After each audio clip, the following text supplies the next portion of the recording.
Pada kesempatan kali ini saya akan menyampaikan tentang sistem reproduksi manusia. Pertama-tama saya akan membahas tentang sistem reproduksi yang dimiliki pria. Yang pertama yaitu skrotum.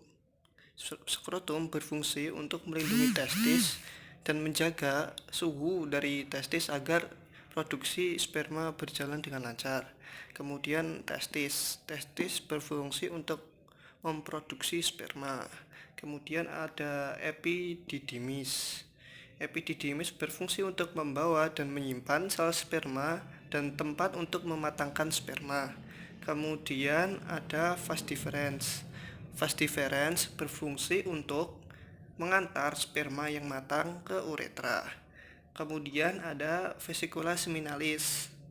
Vesicula seminalis berfungsi untuk memproduksi cairan untuk energi sperma agar dapat berjalan menuju sel terus. Kemudian ada kelenjar prostat. Kelenjar prostat berguna untuk menambah cairan untuk melindungi sperma agar waktu pembuahan dapat berjalan melewati rintangan. Kemudian ada kelenjar Cooper. Kelenjar Cooper ini berguna untuk menghasilkan cairan sebelum adanya ejakulasi. Kemudian ada jaringan erektil yang berfungsi untuk membantu saat penetrasi ketika adanya pembuahan.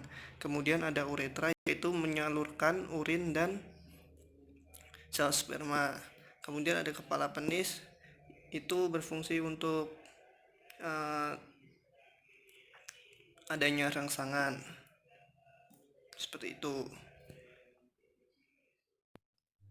Kemudian saya akan membahas tentang pembuahan. Nah, pertama-tama ketika sel telur sudah matang, dia akan menuju ke tuba falopi untuk menanti sperma jika ada sperma yang masuk.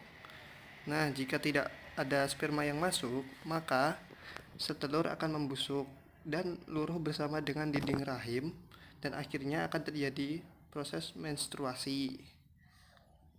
Nah, kemudian proses pembuahan dilanjutkan dengan masuknya sperma dari alat reproduksi pria, yaitu menggunakan penis memasukkan sperma menuju alat reproduksi wanita, yaitu pertama-tama lewat vagina. Saat memasuki vagina, banyak sperma itu masuknya sekitar kurang lebih 300 juta sel sperma, tapi banyak dari sel sperma tersebut yang mati diakibatkan karena kaget karena lingkungan vagina yang lumayan asam.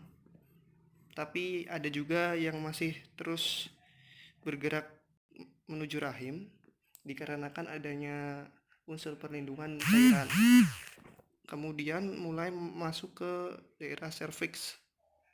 Di daerah serviks banyak juga sel sperma yang mati karena tersangkut dari lipatan-lipatan serviks. Kemudian ada yang bertahan menuju rahim, dan di rahim masih banyak juga yang mati karena adanya imun dari wanita tersebut yang mengira sel sperma adalah hal-hal asing yang berbahaya bagi tubuh.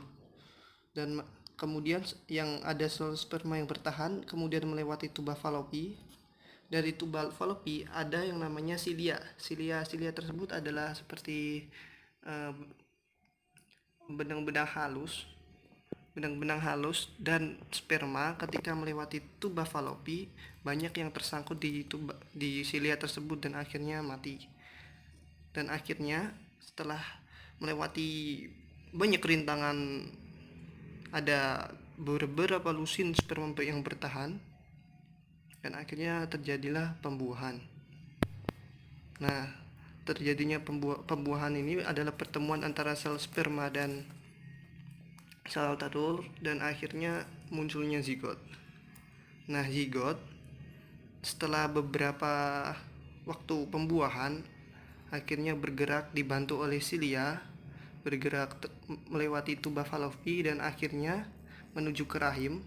dan akhirnya menempel di rahim, dan dalam kurun waktu kurang lebih 9 bulan akan terus bertumbuh dan berkembang di dalam rahim tersebut, dan akhirnya setelah melewati waktu tersebut dapat terjadinya kelahiran seorang manusia.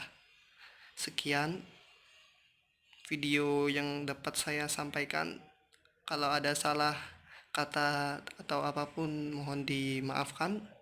Semoga bermanfaat. Wassalamualaikum warahmatullahi wabarakatuh.